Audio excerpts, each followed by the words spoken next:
Taylor Swift's new album is many things. Unfortunately, good is not one of them. I knew the album wasn't going to be good as soon as the title was revealed. Taylor Swift just drops The Life of a Showgirl, and suddenly the fandom is cracking. What was meant to be her boldest era yet might be the one that makes her fans walk away.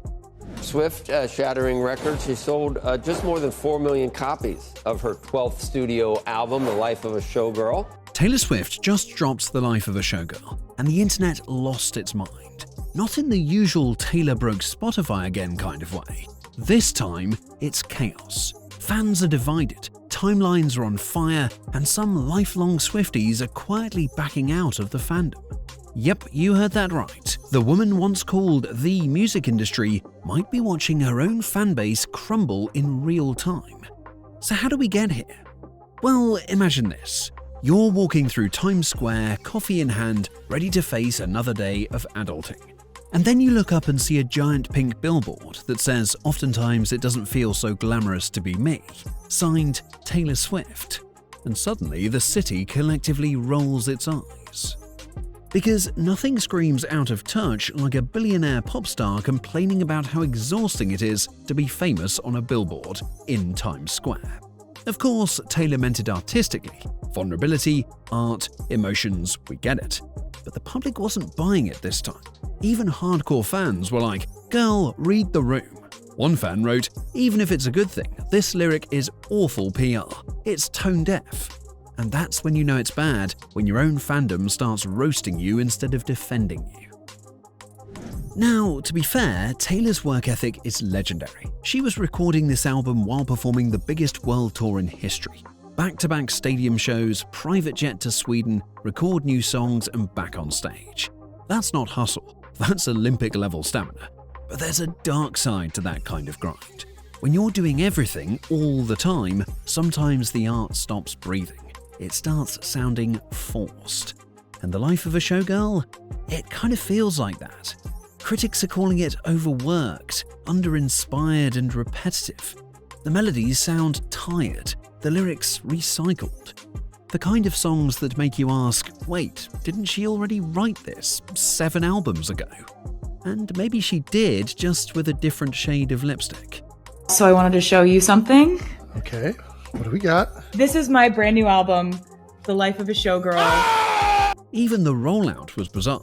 No flashy announcement, no grand teaser. She casually drops the news on her fiancé Travis Kelce's podcast.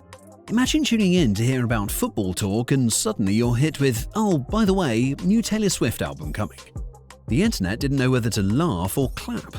It was the most random album reveal in pop history, like announcing a breakup during halftime. But that randomness almost fits, doesn't it? Because lately, everything about Taylor's releases feels a bit too scripted, yet chaotic. Every new album comes with Easter eggs, mystery clues, pop-up events, limited vinyls, and now another avalanche of merch. It's no longer about the music. Let's be real. Taylor Swift is the most powerful musician alive. Billionaire, stadium slayer, global icon. She could retire today and still trend for a decade. But that power comes with expectations. When she writes lyrics like "It doesn't feel so glamorous to be me," it doesn't hit the same as it did in 2008 when she was the underdog. Now she's the system. Fans used to see themselves in Taylor. The heartbreak, the small town struggles, the girl who made it. But now they see a private jet, a mansion empire, and a billionaire telling them fame is lonely. It's not jealousy, it's disconnection. The relatability cracked. And when your entire brand is built on being relatable, that's the earthquake that shakes the fandom. Taylor Swift, who's just released a new album, which apparently has lyrics that people are offended by. My friends used to play a game where we would pick a decade we wish we could live in instead of this. I'd say the 1830s, but without all the racists. And as if tone-deaf lyrics weren't enough, fans started pointing out something worse. Microaggressions. Some songs hinted at insecurities about her boyfriend's past relationships with women of color. That's when social media exploded. Critics accused her of using comparison and race-coded lyrics as emotional leverage. How dare you, a white woman, say that you would want to live in the 1830s? Do you know what was happening in the 1830s? You're talking about peak slavery in the United States. Now, whether intentional or not, that kind of writing hits wrong in 2025. Fans were disappointed because Taylor's supposed to be smarter than that. She built her empire on precision storytelling. Every word, every bridge, every Easter egg. But this time, it felt lazy, punching down instead of lifting up. Here's the weirdest part. Taylor's 35, but the life of a showgirl sounds like it was written by her 17-year-old self trapped in detention. High school heartbreaks, locker hallway memories, and prom night fantasies again. People are asking, has she stopped growing? Nostalgia can be powerful when it's reflective, but when it becomes your whole identity, it starts to feel like regression. Drake gets dragged for the same thing, rapping about college girls in his 40s. And Taylor? She's still writing about homecoming queens. At some point, the confessions start to feel like reruns. Even longtime fans admit it's repetitive. One reviewer called it the musical equivalent of beige wallpaper. Another fan said, "We've heard this before, we've loved this before, but we're tired now." And that's the scary truth. Boredom, not hate, is what kills an artist's magic. The Swiftie community used to be unstoppable. One voice, one army, one mission. Protect Taylor at all costs. But now, it's a civil war. On one side, you have loyal fans defending her like she's the Pope of Pop. On the other hand, disappointed fans quietly walk away, saying, "I love her, but this isn't it." That split is dangerous. Taylor's strength has always been her ability to unite critics, fans, and casual listeners. She didn't just make music, she made movements. Now it feels like she's performing for her fanbase, not the world. And when you start shrinking your audience to your own echo chamber, your empire starts to wobble. Yes, she's still breaking records. The album sold over 5 million units in its first week. Spotify crowned it the biggest release of 2025. But record-breaking doesn't always mean soul-shaking. Because this time, people aren't saying she's untouchable, they're saying she's out of touch.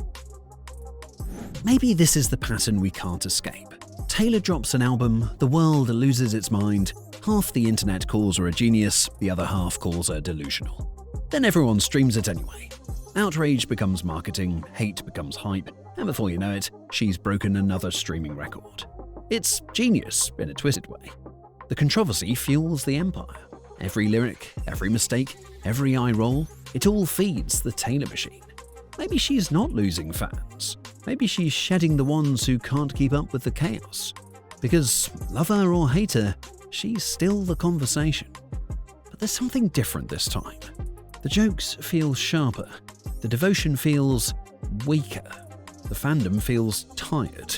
And Taylor, the showgirl herself, feels like she's performing for an audience that's slowly filing out of the theatre. People like to talk about phenomenons. Almost as if it was pieces falling into place. As if it just happened. And yet, just when everyone thought she was down, Taylor did what she always does. She turned the backlash into a spectacle. On December the 12th, her Eras Tour docuseries drops on Disney+, and it looks like pure redemption. 6 episodes of behind-the-scenes footage, unseen moments, and a message that screams, "You thought I was done? Watch this." In the trailer she says, "We have broken every single record you can break with this tour. The only thing left is to close the book." It's dramatic, cinematic, and perfectly timed. The same week people are calling her tone deaf, she's dropping a documentary about her breaking records and redefining success. That's not a coincidence, that's a strategy. And maybe that's the real story here. Taylor isn't just living the life of a showgirl, she's directing it. Every backlash becomes a plot twist. Every fail becomes a setup for the next rise. The fans leaving? Well, maybe they're just characters exiting before the finale. Because if there's one thing Taylor Swift knows how to do, it's survive the noise. And when December the 12th comes, and the Disney Plus logo fades into her opening monologue, you can bet the same people dragging her now will be right there watching, popcorn in hand, waiting to see if she can pull off the greatest trick of all.